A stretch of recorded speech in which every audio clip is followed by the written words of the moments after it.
Yeah, this might be the worst game of Angel Reese's career. An absolute disaster. That's not saying again that Angel Reese has been terrible for the Atlanta Dream or she is terrible in general. But like, this was a really bad game. This was a really, really bad game. Like, I would say, if you're asking me for what is Angel Reese's worst game, it's between this. Um, I would say probably between this and the Liberty last year. The Liberty was like comically bad. They lost by 40 and she got swatted 4 times with John Quill in one play. This one's different. This one was different. This was a close game that I'm not saying she lost him the game. We're not going that far. Because Angel did nearly make a huge play.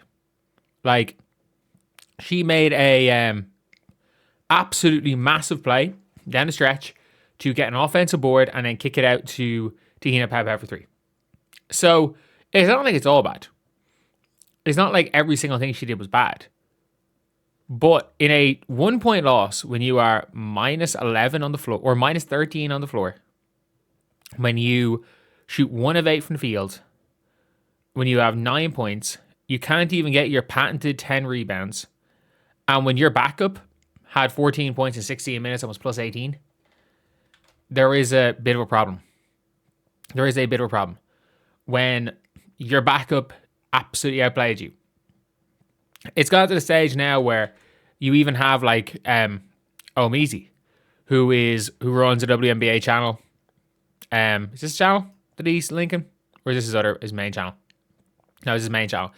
He basically runs the YouTube channel W's in chat, an actual Atlanta Dream fan, who I've known for years, obviously, as the as what you call it, he was on Let's Keep It a Buck podcast. So literally tweets, bench Angel, start Medea. You got a Dream fan, not an Angel Reese fan. You got an actual Dream fan that's like, look, you got to bench her. And I'm not going that far. Because I do think Angel, in 3 games, she has played, like, let's just say again, hypothetically, Chelsea Gray does not hit the big shot. If she doesn't hit that crazy shot, because she missed her first attempt at a game winner, let's not forget that. Angel also played good defense on Aja and attempted a game winner and had the offensive board to kick it to Pau Pau for 3.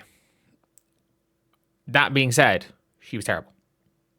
And it was the same in the first game. But look, if you're a player, I don't know. Like, I don't mind a player that she does tend to step up late in games. She does. So for me, that's one of the things I will always have respected at Angel Reese. She is not scared in a moment, ever. She is never scared in a moment. But, like, she had 8 turnovers, 9 points. And she is currently she's leading the league in turnovers. She is averaging 6 turnovers a game, I'm pretty sure. What was it? She said 16 in 3 games. So yeah, is she leading the league in turnovers? Yeah, she's tied with Natasha Harris. She's leading the league in turnovers. Like, it is not an ideal scenario at all for a power forward to be leading the league in turnovers while averaging 2 assists per game. Like, I don't think you really want to see that. Like, rebounding, yeah, she's going to be killing it. Best rebounder in the league. Maybe Kiki Iriafen has something to say about that. But, like, at least her block and steal numbers are there. But look, Angel Reese is going to be a depoy candidate. I have zero question about that. I have no question she is going to be a, like, depoy candidate this year and a perennial depoy candidate. But do we move the expectations from Angel Reese into that is what she is?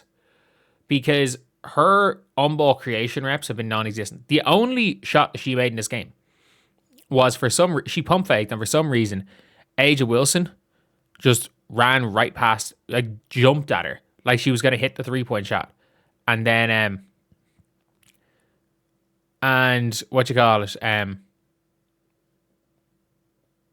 basically like gave her a layup. I'm so confused about why it was jumped at, but this was a absolute disaster class. And unlike the Liberty game, I would say this is the worst game of her career. Why? Because this is year 3. Her standard is higher. And this isn't a 40-point loss where your performance is irrelevant.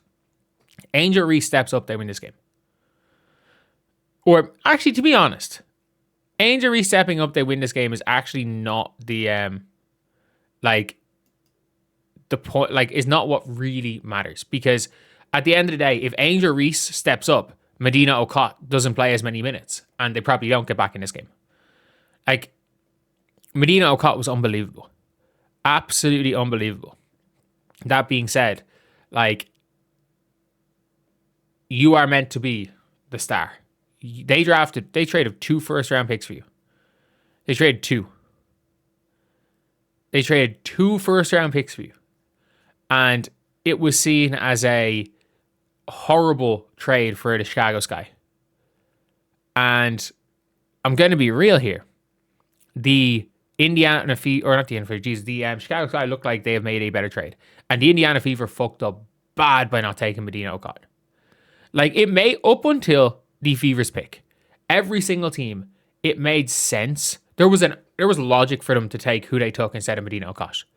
Once it got to the Indiana Fever, you're a team that already has your point guard position set, that needs size, needs a center, needs athleticism. And they said, you know what? We are good with Raven Johnson, with Damiris Dantas. We don't need another one. Damiris Dantas is going to play. But yeah, it is what it is. This was a bad game for Angel. Can be real here. Tahina Pau exceptional. I got to give credit where credit's due. Tahina Pau was exceptional. If you're the Indiana Fever, this is who you need to be trading for. This is the best option. If it turns out that what's his name? That Leah Boston is injured, Sika Kone's value is at an all-time low. Sika Kone, at 23 years old, is a significantly better player to back up Leah Boston than Damiris Dantas. She plays hard, had a great year in Spain where she won MVP. This is a player that doesn't fit and is surplus to requirements in Atlanta. This is who you need to be trading for. If you are the Indiana Fever, give up a second-round pick. And to be honest, Atlanta won't want Shatori Walker-Kimbrough, which is the annoying thing. But Atlanta might say, you know what? Maybe a three-point shooting big in Damiris Dantas could work. Maybe Carlos Mesko's like, you know what? She's a three-point shooting big. We can figure it out. But the player the Indiana Fever should be trading for is Sika Kone. Because she's looking bad. She's not looking great. She's hardly playing, but she's not looking great when she's playing. But I do feel like Sika Kone is a player that can be a solid backup player. Just this team has so many bigs, and you got Bree Jones coming back. So yeah, that's the video. See you guys.